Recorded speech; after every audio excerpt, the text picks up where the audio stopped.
Welcome to course addicts. मैं हूं आपका इंस्ट्रक्टर मोहम्मद सलमान और मैं आपको इंशाल्लाह फर्स्ट ईयर कंप्यूटर साइंस पढ़ाऊंगा।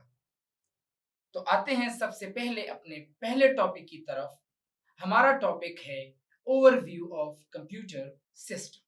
यह हमारे पास चैप्टर नंबर 1 का नाम है और इसमें हम सबसे पहले पढ़ेंगे व्हाट इज कंप्यूटर। क्योंकि हम फर्स्ट ईयर कंप्यूटर साइंस के बारे में पढ़ रहे हैं तो हमें सबसे पहले ये पता होना चाहिए कि कंप्यूटर है क्या चीज़। अब मुख्तलिफ किताबों में इसकी मुख्तलिफ डेफिनेशन मिलती हैं, तो हम अपने डेफिनेशन की तरफ आते हैं कि the word computer is derive from a Latin word. Latin कहते हैं एक लातीनी जुबान, एक होता है हमारे पास ग्रीक वर्ड, वो यूनानी वर्ड होता है। अब ये कंप्यूटर का जो लफ्ज है ये एक लातीनी जुबान कंप्यूट से निकला है। कंप्यूट का मतलब है टू कैलकुलेट, किसी चीज को कैलकुलेट करना। अब कंप्यूटर की मेन डेफिनेशन की तरफ आते हैं। Computer is an electronic device और मशीन। कंप्यूटर को हम डिवाइस भी कह सकते हैं, कंप्यूटर को हम मशीन भी कह सकते हैं। अब कंप्यूटर की डेफिनेशन इस तरह नहीं है कि बस हम इसको रट लें, जरा इस पे समझें।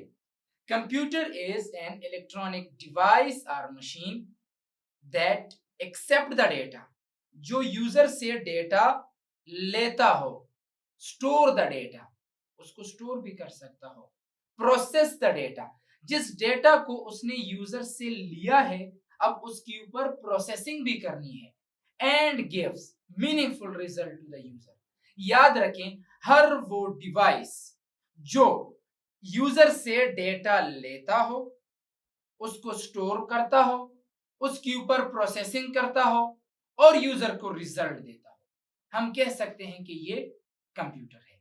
अब इसमें ये जो स्टोरेज है ये लाजमी नहीं है कि हर एक कंप्यूटर स्टोरेज करेगा, वो फिर हम बाद में आएंगे। एनालॉग कंप्यूटर वो स्टोरेज नहीं कर सकता, डिजिटल कंप्यूटर स्टोरिंग की कैपेबिलिटी रखता है। अब मेन डिफिनेशन मैंने आपको कर दी कि कंप्यूटर उस डिवाइस या मशीन को कहते हैं जो डेटा लेता हो, उसको प्रोसेस करता हो, यूजर को मीनिंगफुल रिजल्ट देता हो, तो ये हमारे पास एक कंप्यूटर है। नाउ कंप्यूटिंग डिवाइसेस, हर वो डिवाइस कि जिसमें कैलकुलेशन की कैपेबिलिटी हो, वो हमारे पास कंप्यूटिंग डिवाइसेस हैं। अब इस कंप्यूटिंग डिवाइसेस में हमारे पास कौन कौन से कंप्यूटर्स आते हैं? वो मशीन जो मैकेनिकल हो, जो इलेक्ट्रॉनिक हो, जो इलेक्ट्रिकल हो, ये सारे मशीन के जिसमें कैलकुलेशन की कैपेबिलिटी पाई जाती हो, इसको हम कहते हैं कि ये कंप्यूटिंग डिवाइस है। अब वो कैलकुलेशन जो मशीन करता है या तो वो सिंपल होगा, सिंपल का मतलब कि दो नंबर को जमा करना, या वो बहुत ही ज्यादा कॉम्प्लेक्स होगा कि हम स्टॉक एक्सचेंज करते हैं या बैकअप वगैरह मालूम करते हैं। लेकिन बस आप इतना समझें कि हर वो डिवाइस या मशीन जो कैलकुलेशन करता हो वो कंप्यूटिंग डिवाइसेस है, और ये कैलकुलेशन सिंपल भी हो सकते हैं, कॉम्प्लेक्स भी हो सकते हैं। अच्छा, अब आते हैं हम अर्लियर कंप्यूटर सिस्टम। अब कंप्यूटर तो आजकल अगर आप देख लें तो आपके हाथ में मोबाइल है, लेकिन पहले तो डायरेक्ट मोबाइल नहीं बना। तो अर्लियर कंप्यूटर कैसे हुआ करते थे? सबसे पहले आते हैं हम एबेकस की तरफ। Abacus is considered as the first computer. सबसे पहले जो कंप्यूटर आया था दैट इज एबेकस, जो आज से तकरीबन 5000 साल पहले एशिया, चाइना में बेबोलिनिया ने इन्वेंट किया था। इस एबेकस का मतलब है abundant beads addition and calculation utility system. अब ये एबेकस कैसे हुआ करता था? सामने आपके पास एक पिक्चर है, आप देख लें। ये हमारे पास एबेकस था, इस पे वो लोग एडिशन और सब्ट्रैक्शन करते थे। इसमें कुछ बीड्स हुआ करते थे, कुछ दाने थे, कुछ रैक थे, इसके ऊपर लोग कैलकुलेशंस करते थे। आजकल चंद पुराने जमाने की दुकान वगैरह मौजूद है, उसमें भी कैलकुलेटर वो लोग नहीं जानते, तो कैलकुलेटर की जगह यही machine for addition and subtraction वो इस्तेमाल करते हैं। इसके बाद नीपर बोन्स आया। नीपर बोन्स 1550 से लेकर 1617 तक था। अब नीपर बोन्स एक स्कॉटिश मैथमेटिशियन थे जिसने एक एल्गोरिथम बनाया था और लॉगरिथम टेबल उसमें मौजूद था, और ये स्पेसिफिक बना था फॉर मल्टीप्लिकेशन पर्पस। और असल में ये बना कैसे था, तो वहां पे पुराने जमाने में कुछ जानवर थे, वो मर गए थे, उनकी हड्डियां मौजूद थी, तो ये एक मैथमेटिशियन था, उसने वो हड्डियां जमा कर दी और उन बोन्स, उन हड्डियों के ऊपर उसने कुछ मैथमेटिकल फार्मूलेस वगैरह बनाए कि जब उससे एक नीपर बोन्स बना, जिस तरह आप सामने डायग्राम में देख सकते हैं। इस पे हम आपको 2 नंबर की मल्टीप्लिकेशन भी करते हैं, उसको भी जरा फिर हम देख लेते हैं बोर्ड के ऊपर कि किस तरीके पे इस नीपर बोन्स के जरिए मल्टीप्लिकेशन हुआ करता था। अच्छा, तो आते हैं यहाँ पे किसी 2 नंबर को हम मल्टीप्लाई करते हैं। मिसाल के तौर पर किसी भी 2 नंबर्स को हम मल्टीप्लाई करते हैं, 8 9 मल्टीप्लाई बाय 2 9। तो आप नीपर बोन्स को देख लें, यहां पे मैं सिर्फ फिलहाल लिख लेता हूं 8 9 मल्टीप्लाई बाय 2 9। तो आप इसको देख लें, आप जो आपके सामने नीपर बोन्स हैं, यहां पे आप रो में 2 ले लें, कॉलम में आप 8 ले लें, तो वहां पे आप नीपर बोन्स में देख सकते हैं कि यहाँ पे मौजूद है 1 और 6।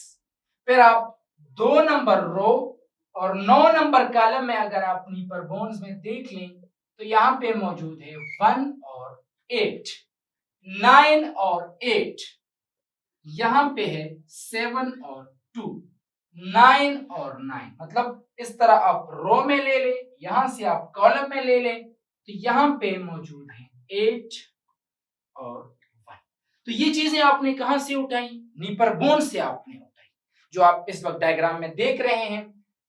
8 9 मल्टीप्लाई बाय 2 9। तो नीपर बोन्स के मुताबिक 2 और 8 के सामने जो वैल्यूज हैं वो 1 6 है, 2 और 9 के सामने 1 और 8 है, 9 और 8 के सामने 7 और 2, 9 और 9 के सामने 8 और 1। अब आप देख लें नीचे से, ये सबसे पहले क्या है 1, तो आप यहां पे लिखो 1, 2 और 8 10 और 8 8 और 8 16 और 2 18, 1 कैरी हो गया, 7 और 1 8 9 6 15 5 1 के 1 और 1 2। आप कैलकुलेटर पे करके देख लें, 89 मल्टीप्लाई बाय 29, तो इससे आपका आंसर आएगा 2581। तो इस नीपर बोन्स पे क्या होता था? मल्टीप्लिकेशन। इसके बाद हमारे पास नेक्स्ट जो कंप्यूटर आया दैट इज पास्कलीन। अभी जो हम कंप्यूटर पढ़ रहे हैं ये इलेक्ट्रिकल कंप्यूटर नहीं आया, ना ये इलेक्ट्रॉनिक कंप्यूटर्स हैं, ये सारे मैकेनिकल कंप्यूटर्स थे जो हाथ से चलते थे, वो मशीनरी वाले कंप्यूटर्स। तो पास्कलीन को भी मतलब एक फ्रेंच मैथमेटिशियन था जिन्होंने 1642 में इसको बनाया था। It was the first mechanical computer made of gears और व्हील्स। इसमें गेयर था, इसमें कुछ पहिए थे, पहिए के ऊपर 0 से 9 तक कुछ हिंसे लिखे हुए थे और व्हील इस तरह घूमता घूमता था और वो आपके लिए कैलकुलेशन, एडिशन और सब्ट्रैक्शन करता था। लेकिन इसमें एक मसला आ गया था, ये आपको एक्यूरेट रिजल्ट शो नहीं करता था, बाज़ औक़ात इससे गलती भी हो जाया करती थी, और दूसरा इसमें मसला ये था कि ये बहुत ही ज्यादा एक्सपेंसिव था। ये आप सामने पिक्चर भी देख सकते हैं पास्कलीन, जिसमें आपको व्हील्स और उसके ऊपर कुछ हिंसे लगे नजर आते थे, लेकिन ये कंप्यूटर भी फिर बहुत जल्दी खत्म हो गया था।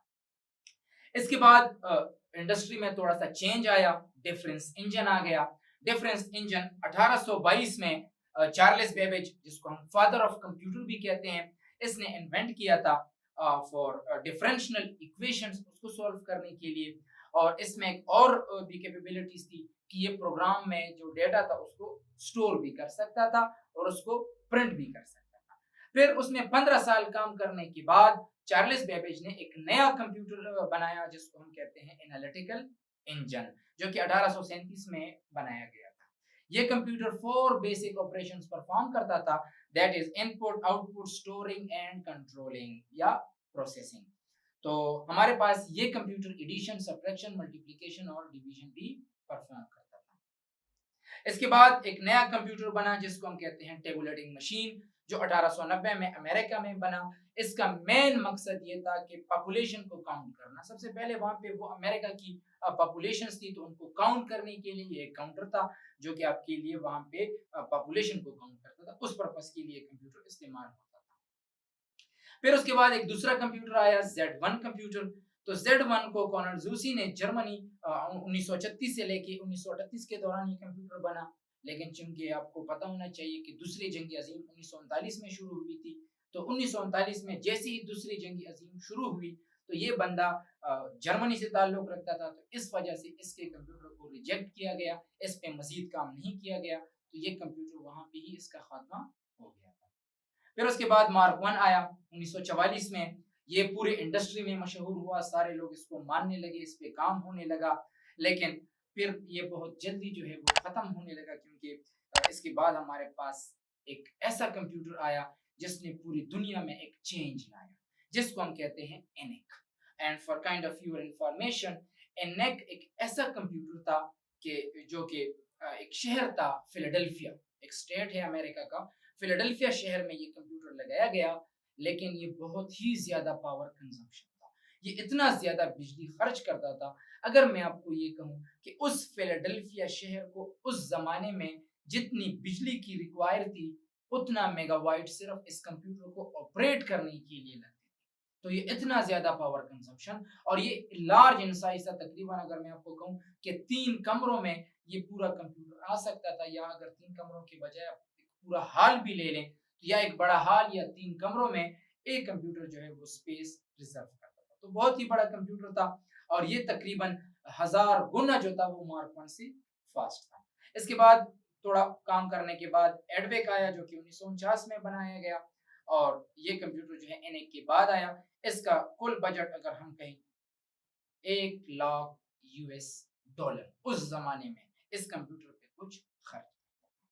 और लास्ट में हम ये कहेंगे कि यूनिवेक कंप्यूटर आया, यूनिवर्सल ऑटोमेटिक कंप्यूटर, जो कि फर्स्ट यूनिवेक कंप्यूटर बनाया गया था 1946 में। और जैसे आप नीचे पिक्चर भी देख सकते हैं, तो first commercially available in market, तो वो इलेक्ट्रॉनिक कंप्यूटर हमारे पास।